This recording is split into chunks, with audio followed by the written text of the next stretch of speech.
ایسا ہی ہے نا بھائی. بعض لوگ مجھ سے سوال کرنے لگے کہ اس سال اور اس سے زیادہ پچھلے سال محرم میں کیا ہوا ہے پاکستان میں. پتہ ہے آپ کو کیا ہوا؟ اچھا جن کو نہیں پتا وہ جن کو پتا ہے ان سے پوچھ لینا, ٹھیک ہے بھائی. اتنا ٹائم نہیں ہے کہ میں تشریح کروں. بہت ساروں کو تو پتا ہے کہ محرم میں بولو کیا ہوا. مجھ سے کہنے لگے کہ کیوں ہوا. میں نے کہا بعض لوگوں کے کتا ہونے میں شک تھا, انہوں نے بھونک کر نہیں پہنچے. آپ وہ آ رہی ہے, سمجھ نہیں آ رہی. کئیوں کے کتا ہونے میں کئیوں کو کیا تھا, شک تھا. تو کتے نے بھونک کر بتا دیا کہ میرے اوپر شک نہیں کرنا, میں کنفرم کتا ہوں. سمجھ آ رہی نہیں آ رہی. کتا ہو اور بھونکے نا بھئی, کتے کو تو امداد ہی بھونکنے کی ملتی ہے. نہیں سمجھ آئی. کتے کو تو سپورٹ ہی کس چیز کی ملتی ہے, بھونکنے کی ملتی ہے. مالک روٹی اس چکر میں ڈالتا ہے کہ تو نے بھونکنا ہے. کتا 5ویں دن چپ کر گیا, مہمان پہ بھونکنا بند کر دیا. میں نے کتے سے سوال کیا, بابا تیرا کام بھونکنا تھا, پہلے دن تو خوب بھونکا, پھر کم ہوتے ہوتے آج 5ویں دن چپ کر گیا, وجہ کیا ہے؟ کتا زبان سے تو نہیں بول سکتا تھا کہ مجھے بول کر جواب دیتا, لیکن کتے نے زبان حال سے مجھے جواب دیا, میرا بڑا مسئلہ حل کر دیا. غور کرنا, کتے نے مجھے زبان حال سے کیا بتایا؟ کتے نے بتایا کہ یہ بندہ جو پہلے دن آیا نا ہمارے گھر میں, تو میں نے کہا پتہ نہیں اجنبی ہے, ڈاکو ہے, چور ہے, کون ہے. میں پہلے دن اس پر خوب بھونکا, خوب برسا, لیکن میں نے دوسرے دن بھی دیکھا میرے مالک کے, بولو نا, تیسرے دن بھی میرے مالک کے, چوتھے دن بھی میرے مالک کے, 5ویں دن بھی میرے مالک کے. تو میرے دل نے کہا جو ہر وقت مالک کے ساتھ ہے, ساتھ آتا ہے, ساتھ جاتا ہے, ساتھ کھاتا ہے, ساتھ پیتا ہے, ساتھ اٹھتا ہے, ساتھ بیٹھتا ہے, جو ہر وقت مالک کے ساتھ ہو وہ اجنبی نہیں اپنا ہوتا ہے, وہ دشمن نہیں دوست ہوتا ہے, اور دوستوں اور یاروں پہ بھونکا نہیں جاتا. پتہ نہیں آپ کی سمجھ میں آیا ہے یا نہیں آیا؟ نہیں آیا. چلو میں تھوڑا اور کھول دیتا ہوں, توجہ رکھنا. ہر وقت جو ساتھ ہو اس پہ بھونکا نہیں جاتا.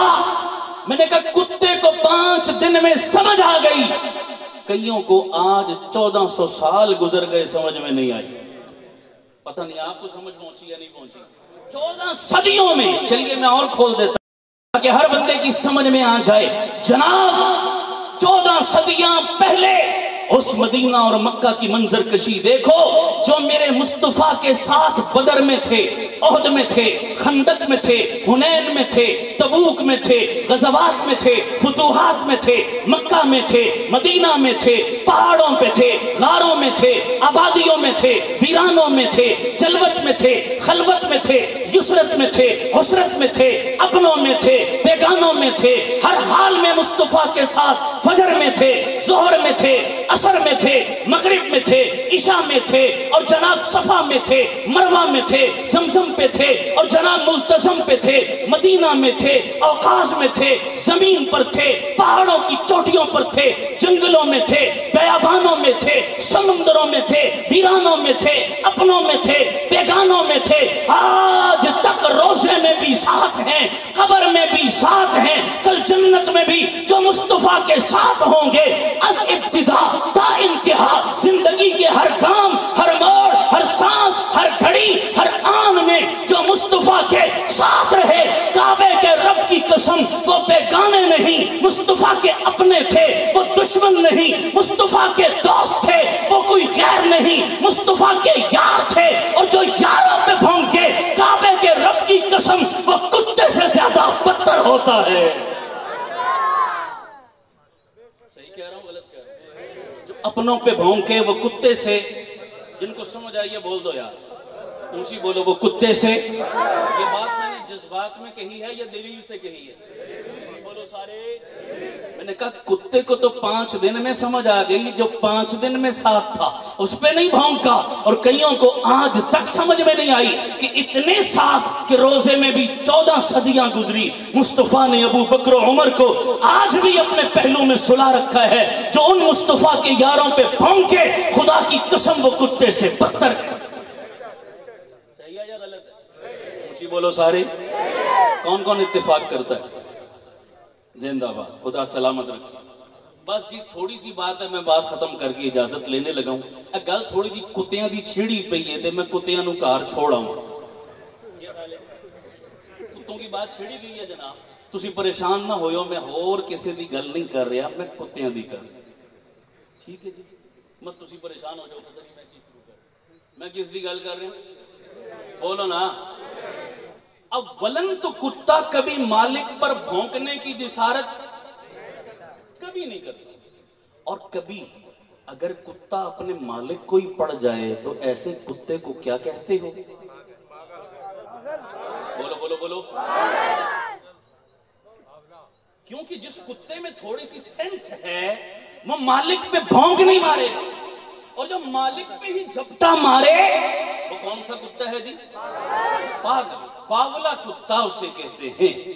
اور اگر خدا نہ خواستہ آپ کے کلر سیدہ کے علاقے میں باولا کتا نکل آئے تو پھر آپ کا ری ایکشن کیا ہوتا ہے جی؟ بولو یار اچھی، کیا مارتے ہو باولے کتے کو؟ گولی مارتے ہو جی؟ اچھا جی، پاکستان بڑے نازک اور مشکل دور سے گزر رہا ہے۔ اب گولی کی بات کرنا لا اینڈ آرڈر کے مسئلے کو کھڑا کرنے کے مترادف ہے۔ لا اینڈ آرڈر کا مسئلہ آج کل کے دور میں بڑا پریشان کن مسئلہ ہے۔ ہم پرامن لوگ ہیں اور پاکستان کے آئین اور قانون سے محبت کرنے والے اور اس کا احترام کرنے والے لوگ ہیں، تو میرے خیال میں گولی سے نیچے نیچے بات ہو جائے تو ٹھیک نہیں ہے۔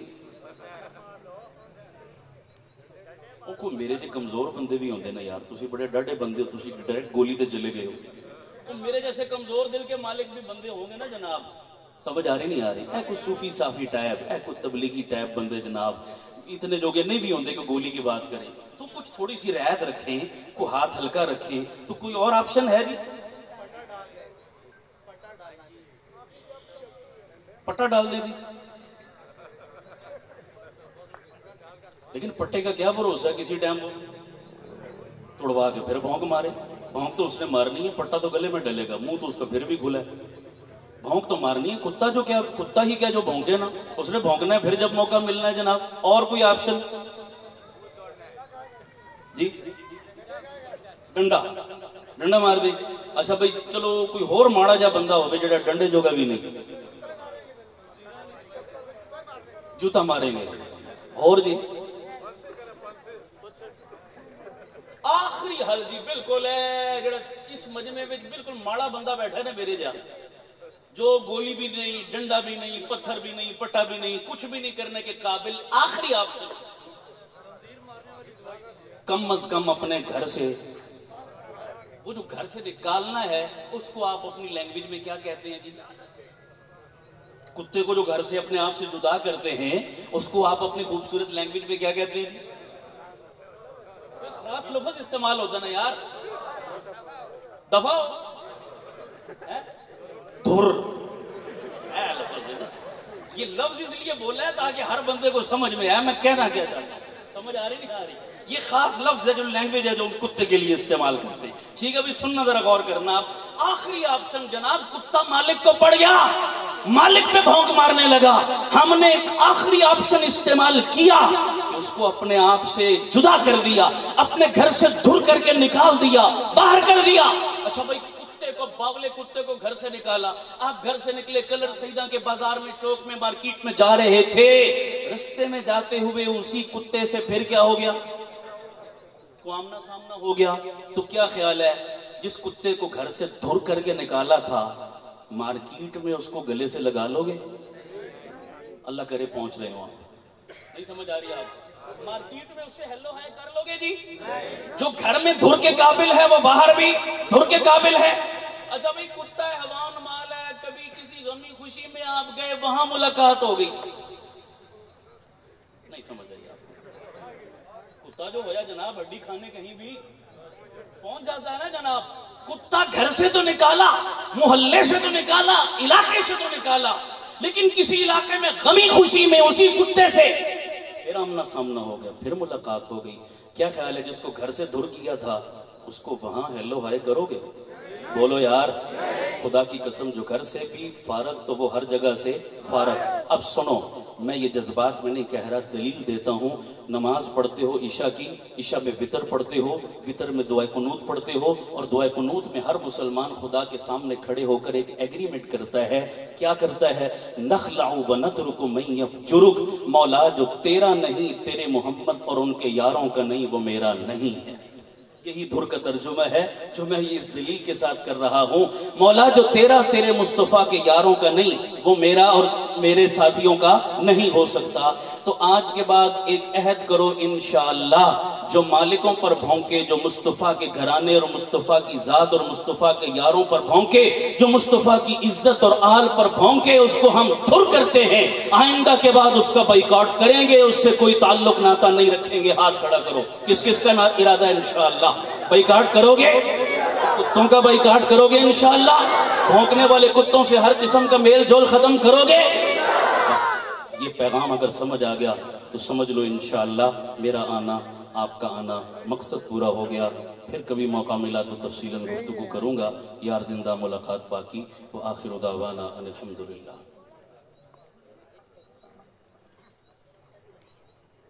تکبیر، تاج و تخت ختم نبوت، تاج و تخت ختم نبوت، شان صحابہ، شان صحابہ، شان صحابہ، عظمت صحابہ، عزت صحابہ، وقار صحابہ، نعرہ تکبیر۔ ہمارے لیے انتہائی مسرت اور خوشی کا موقع ہے کہ ہمارے پاس دو عظیم ثناخان مصطفیٰ، مداح صحابہ و اہل بیت، کوہاٹ سے اٹھنے والی آواز حضرت اقدس جناب قاری مصعب فاروقی صاحب، اور اہل سنت کے ترجمان پوری دنیا میں جن کی آواز گونج رہی ہے، عظمت صحابہ کے لیے اپنے آپ کو پیش کرنے والے، اٹک سے اٹھنے والی آواز حضرت اقدس حضرت مولانا غازی فاروق معاویہ صاحب ہمارے آج کے اس پروگرام میں تشریف لا چکے ہیں، اور ہم ان کو یا آمد پر خوش آمدید کہتے ہیں۔ تو اب بالخصوص پروگرام کو آگے بڑھاتے ہوئے حضرت قاری مصعب صاحب کو دعوت دیں گے، تو ان کی خدمت میں شان صدیق اکبر پر ایک شعر پیش کرنا چاہتا ہوں، اور دشمنان صدیق سے ایک سوال پوچھنا چاہتا ہوں، اور آپ کو ایک کسوٹی دینا چاہتا ہوں کہ قیامت کے دن اور سارے معاملات میں کہ عدو کے ہر سوال میں صدیق سامنے کرو، عدو کے ہر سوال میں صدیق سامنے کرو، منافقوں کی چال میں صدیق سامنے کرو، منافقوں کی چال میں صدیق سامنے کرو، شیطان ذہن میں کوئی جو ڈالتا ہو وسوسہ، شیطان ذہن میں کوئی جو ڈالتا ہو وسوسہ، خیال ہی خیال میں صدیق سامنے کرو، ابو جہل جو مانتا نہیں معراج کا سفر، ابو جہل جو مانتا نہیں معراج کا سفر، تو ایسی صورتحال میں صدیق سامنے کرو، تو ایسی صورتحال میں صدیق سامنے کرو۔ مسلمانوں، حشر کا دن شدید تر، تو راز ہم کو کیا ہے ڈر، حشر کا دن شدید تر، تو راز ہم کو کیا ہے ڈر، خدا ہے گر جلال میں صدیق سامنے، حشر کا دن شدید تر، تو راز ہم کو کیا ہے ڈر، خدا ہے گر جلال میں صدیق سامنے کرو۔ انتہائی ادب و احترام کے ساتھ آپ کے سامنے تشریف لاتے ہیں حضرت اقدس قاری مصعب حسین فاروقی صاحب۔